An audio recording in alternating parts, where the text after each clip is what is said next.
morning. All we do is chip. Welcome back. As you can see in the title or whatever, I think it's going to be the title.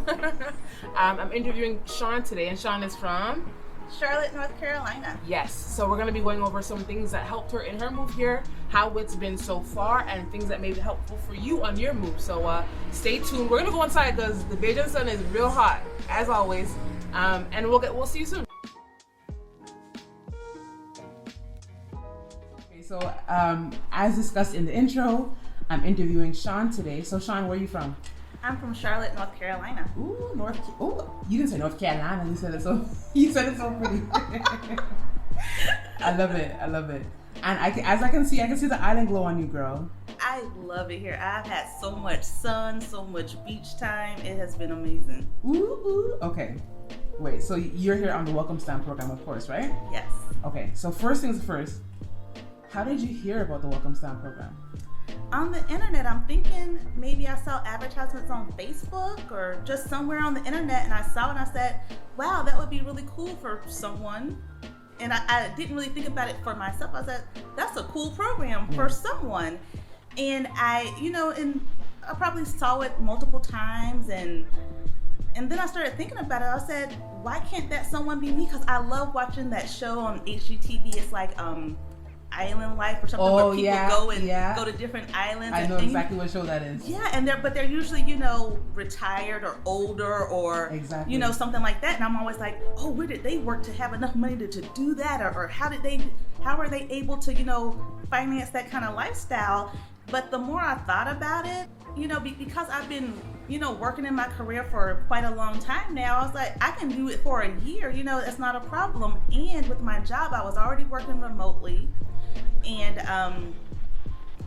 I just knew with COVID going on in America, with the racism in America, with the political things going on in America, I really felt mentally like I needed to get out. I needed to do something, especially, when I was at home, with my family, with my parents, in the same city and everything, but with the lockdowns for COVID, it's like, my parents are across town, but I can't even see them. I'm just Skyping with them or FaceTiming with them. So why can't I do that from Barbados? A wonderful place, So, it just started to make more and more sense to say, why not? If not now, when? So I was like, yeah, I'm going to do this. I totally understand. So it wasn't like a yes instantly, but it was more of like a overtime. Yeah, it was a why not? Why not me? Yeah. Other people get to do it. Why not me? Girl, everyone's saying the same thing, like, why not? And I love that. I know what you're talking about. I absolutely love that show because I love real estate, and then also, of course, I love the Caribbean. Mm-hmm. So it's one of my favorite shows. And you're right, a lot of times it's older people looking to move abroad, but why can't we do it? So I'm with you on that. The day when you said, all right, this is it. You remember your final decision saying, all right, we're going to do this? Well, so I started looking into, I had to, pack up my house and all, thinking about all the things that I would have to do. And then I said, you know what, let me mention this to my job. Yeah. And my manager was like, oh my God, that's so awesome. And then she came back, she was like, let me mention this to HR. And HR said, oh, no, ma'am. They said, you will not be going to the Caribbean. Oh, no. And so I was so sad. I was just so defeated. I mean, there was a couple of days I was just like, well, they said I can't go, so I guess I can't go. Yeah. And then I remembered I was grown. Yeah. So I quit my job. So, and because, and it's because of the preparation, even though I didn't know 20 years ago that I was preparing for this, it was, growing in my career, having the right experiences and education and certifications that allowed me to say, you know what, I can quit this job and go freelance and be able to make it. So I went ahead and did all my preparations, and then I gave my job the 2-week notice, and I called a previous company that I had worked for, and I said, hey guys, I'm going freelance. Do you need any work? And they were like, oh my God, yes we do. This is the perfect time. Yeah. And so that was my first freelance contract that, helped me get over here, that made me feel a lot more comfortable about coming here. At least I had, a contract with me, that I knew that was going to pay and everything like that. So things just started to work out. Things started to line up. People started reaching out to me. I changed my job title to freelance instructional designer. People started reaching out to me saying, hey, I have some work. Would you like to do this work? People that I did not even know. So things were just lining up, stacking up for me and really working out. So I am so excited that I did this. And I'm happy that you're here. And what you said is so important too. It's like we get locked into this job and into this routine, and it feels like this is our life, not knowing like, I don't really need you. You know what I'm saying? Yes. I'm trying to live my life. How are you gonna tell me no? Exactly. So I think it's so brave that you really like remembered who you were. And I love that things lined up for you. And speaking of process, how was it like you packed up your whole house, so you already like living on your own, full house full of stuff, and you got rid of everything. So yeah, I had been living in my house for about 15 years, and when you start opening up closets and cabinets, it's a never ending. I'm just pulling stuff out. I'm like, where did all this stuff come from? And it was crazy. The amount of stuff that taking this to Goodwill, trying to sell this off, give this away. Should I put this in storage? I mean, I did keep a few things in storage because I was like, in case things don't go right, at least at least I'll have like a sofa and a bed. All your eggs are not in one basket. Right. So I did put a couple of things in storage, so I wouldn't just have nothing back home. So it was crazy getting everything taken care of. And plus, with COVID, it wasn't like, hey, everybody come to my house and help me pack up. It was everybody stay away from me. Let's pack social distant in a social distant way. No, and the only way to do that would be for no one else to be in my house. Exactly. So it was me doing it all myself. So it was overwhelming, to tell the truth, to get everything done. Then I have 2 cats. And I couldn't leave them, so I had to bring them with me too. And so to have everything done, to get myself here, get them here, make sure that I understood the COVID protocols to get here, it was a lot happening. Yeah. How was it, like 10 suitcases or? The limit was 5 suitcases at the time that I was flying in, so I brought 5 suitcases. If they had let me bring 10, I would have brought 10. So the night before I was leaving, I was at my parents' house, and we're just measuring suitcases. Every suitcase was 48 or 49 pounds. Oh, I know the struggle. And I've never got 40. I get like 60, 70. Well, but the limit is 50 pounds, before you go to the... And I already had 5 suitcases, so I didn't want to pay the over limit fee totally as well. So we were measuring and like, okay, what can I take out of this suitcase? And Did you try sending anything to yourself, like sending a barrel or boxes or anything? You know what? That was the initial plan, to go ahead and ship some stuff over. But then in the overwhelmingness of packing, it was like, well, what do I not want with me for 2 weeks in America that I'll just get when I get to Barbados? And I mean, nothing really fit that criteria. And then I started hearing about some people that were like shipping things and they weren't getting them immediately. So I'm just like, there is nothing that I don't want with me at all times. I needed some. So I was trying to do barrels and get stuff shipped over, but even that became too much. I was like, you know what? I have a lot on my plate. There's a lot that I'm trying to do to get to Barbados. So let me take off the list what I can take off the list, and shipping that barrel was the first thing to go. I totally understand. It's all about downsizing and like coming to the island to live a more laid back life, not to have 30 a storage room full all over again. So I get you. How was it finding a place though, especially with pets?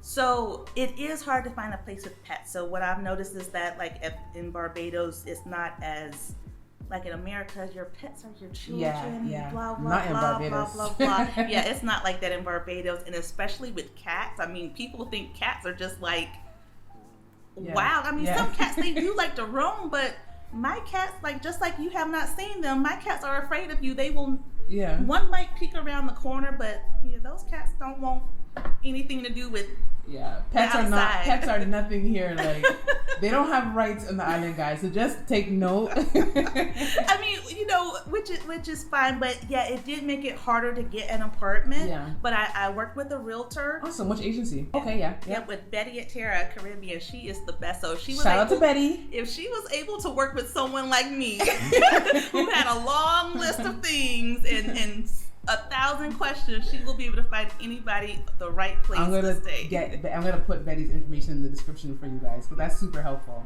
Yeah, it's hard to find good help, and when you find somebody who goes above and beyond for you, they deserve mentioning at all times. So you work with a realtor who was able to fit your needs, and she video called you before, so you saw the place and all that fun stuff. Right. So she showed me some different options, and we talked about them. We talked about how I have to feel safe. Like the Yeah. safety was number Yeah. one, and it wasn't. I don't. People are different. I cannot deal with animals and animals outside of my animals. Okay. I cannot deal with bugs. Yeah. You don't want a cow outside. Okay, I didn't even know that was an option. No, I don't want a cow outside. There's a cow in front of my house, and my assistant who's helping me set up, he has cows and sheep and birds. What don't you? Pigs. So I get you. I mean, if they're enclosed on a farm, then yes, that's a farm, that's fine. But just birds flying into your window, I don't understand that. I mean, that's not the way I was raised. So to me, I don't want to be taking a nap on the sofa and just, there's a bird. I understand. Everybody's different. And what are some things, I guess, in transition that you know now that you wish you had known prior to coming? Got you there. I don't know. I guess just to relax that everything was going to be okay. I was totally stressed in that whole move. And everything has been really great here so far. And I've been here for several months now. How many months? I came in November. Okay, almost a year. You think that's almost a year? Yeah, already. Time is flying by. And and that's one thing that does really happen. Whenever I'm on a call or something and someone says, "Oh, we hope to have this project by the end of August," I'm like, "What month is it now?" Because because seasons don't change the way they do back home. So that's I'm just a great point. I'm just like, I cannot tell what month it is. I don't know where we are in this year. It shocks me every time somebody mentions the month. Yeah, I'm with you. So this is your first time. I should have asked before, but this is your first time in Barbados. Yes. Ooh. First time in Barbados, sight unseen. I just came and it's lovely. Did it meet your expectations, the ones that you had in coming in? What would you say? I mean, it is wonderful. I guess I thought that I think the things that I'm not seeing that I was expecting are due to COVID, all the different festivals and things. I mean, things that just can't happen because we are in a pandemic. Yeah. So other than that, I mean, the beaches are amazing. The weather is amazing. Being able to learn different things about the culture and everything, all of that is amazing. But I mean, even if they were allowing festivals and things, I don't think I would want to be a part of it in this time. So what would you say are your top 3 things to do? Your favorite things to do here on the island so far? I love snorkeling with the turtles. That is, I mean, I don't think that will ever get old to be able to go out and just, you're in the water, you're just seeing these fish and these turtles and different things right there in the water. The water is beautiful. I think just being at the beach, having a nice time. I mean, it's so relaxing. I think that I think a big difference is I feel so much more relaxed here. Yeah. I feel like I'm not just on a do it now kind of schedule. And that was a real shock, a big difference for me because, as I'm setting things up or trying to do things, people are like, "Oh, I'll be there sometime today." Well, what time today? Let's get this on the calendar. What time will you be here to do whatever today? Yeah. And that has become the answer. It'll be today or this week. The Beijing time is very, very different. Like if you look at your phone says 1:11. Don't expect Beijing's to be on 1:11 time. It's a whole different. I don't know. But anyways, that's a whole different topic. So top 3 things to do. One of them is snorkeling, which I agree with. What's your favorite beach? I like them all for different reasons. Yeah. Everyone that I've been to, they have their uniqueness. I think Grounds has, really good clear water, and I kind of like the vibe over there. At Accra Beach, there's, if you want to have, interactions and different things, it's a different vibe there. The West Coast beaches, they're sometimes, some of those beaches like Paradise Beach, more secluded, just relaxing, peaceful. So I think there's beaches to suit all different vibes out here. You just hit so many valid points. You're gonna make me name 3 things. Yeah. The people need to know. They do. I mean, I like going out for dinners and drinks. I mean, again, I think it's just the vibe. The vibe is just super nice and comfortable. A big difference in than being where I'm from. Like when I was in college and whatnot, I was a waitress and things like that. My goal was to turn my tables over because I needed you to get up so the next person could sit down so I could collect more tips. Here, it's just like, you know, you're done and you're just hanging out. It's like, can I have a bill? Can I go home now? You know, it's so relaxed. It's so, it's so relaxed. So what's one memory that you would wish you relived that maybe somebody will learn from and will help them on their trip coming down? Are there any, if any? I think what's going to be important is to be open-minded when you come here. To know that you're not coming, you're not going to a place. It's not going to be your house or you know, your city just surrounded by a beach. It's a whole nother country. It's and this country, while it is beautiful, while the people are really friendly and wonderful, there's still a pandemic happening here too. So, you know, come here with an open mind, come here with some grace. I mean, locals are not here to entertain you. I mean, I think, you know, some people come here and just expect a red carpet rolled out, people tap dancing all around them. I mean, it's like, you know, that's not even realistic. That doesn't make any sense. Random question, how's the dating scene? What's it like out there? Share for the ladies. Wow. Well, there are some interesting men on this island. Is there a dating scene? I'm confident there has to be. Yes, absolutely. Okay. Yes, absolutely. Absolutely. You will meet some very nice men. You will meet some very strange men. You will meet some of every kind. Okay. How do we meet these? Are you like, if I'm looking to come, is it like a go out and meet people, or is it like some kind of, do dating apps work here? Absolutely, dating apps work here. Okay. I just heard about Bumble the other day. I didn't know that it worked out here. I think it's called Bumble. Well, I haven't used Bumble out here. I've used Hinge, Tinder, maybe some others. But yeah, the dating apps, you will meet men on the dating apps. You will meet men in the grocery store, in the gas station, on the beach, on the streets. And they're not shy, ladies. So you have a year. You think you're going to extend? Would you want to stay longer, or do you feel like, I'll probably go home for a bit and come back? I do want to stay longer. I'm really thinking about extending. They are offering like a discount for your extension to the welcome stamp, and so that's really favorable. As long as I'm still getting contracts, still working and everything, I don't see why I wouldn't extend and stay here, because, you know, even back in America, COVID is still going strong. The variants are still going strong. So I think being here, it makes me feel safer, you know, being in so much open air and you know, in such a nice open environment. So yeah, I'm strongly considering extending. Awesome. I'm happy to hear that. You actually made a really great point. Somebody messaged me yesterday, and in her message she said she's here in Barbados. She's from the US as well. I'm not sure which state. But she said how being in lockdown here is still so much more fun than being at home in lockdown. Yeah. But like, you're still inside. Okay, so just wrapping up, is there any websites or social media that you think you'd recommend, or papers, whatever, to anybody looking to move here that y'all got the real experience? I was a ZR fan driving by. Any sites you think that would be helpful to somebody looking in that maybe you found helpful on your way coming down?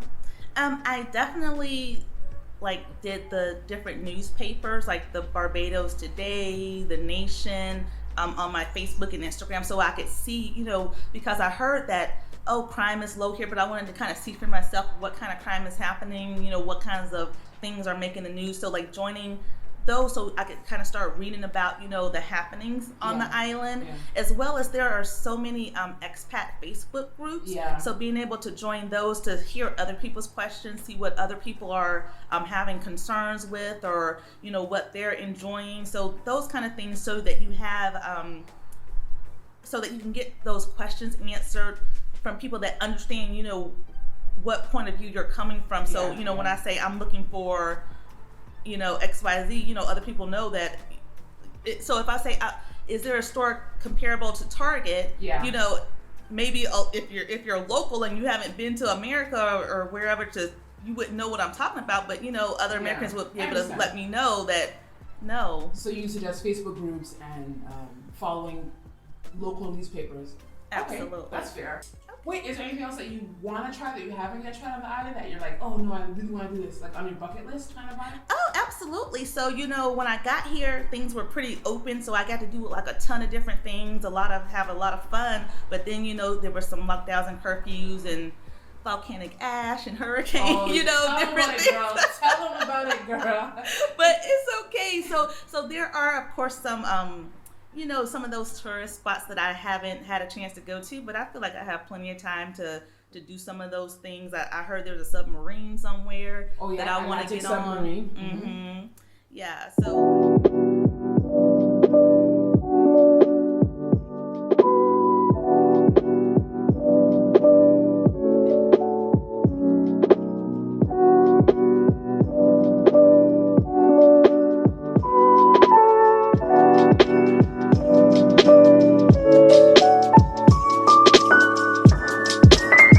What up, beautiful people? All right, today your girl's at brunch. I'm at a restaurant called Pavao. When I tell you it's super cute, okay. But you know I don't lie to you. You know I tell you the truth. But anyways, I'm gonna show you guys around and just soak it up. You'll see the menu, the ambiance. It is so cute, and I just hopefully the food is as good as they say it is. When I say they, I mean my friend that I'm looking at right now.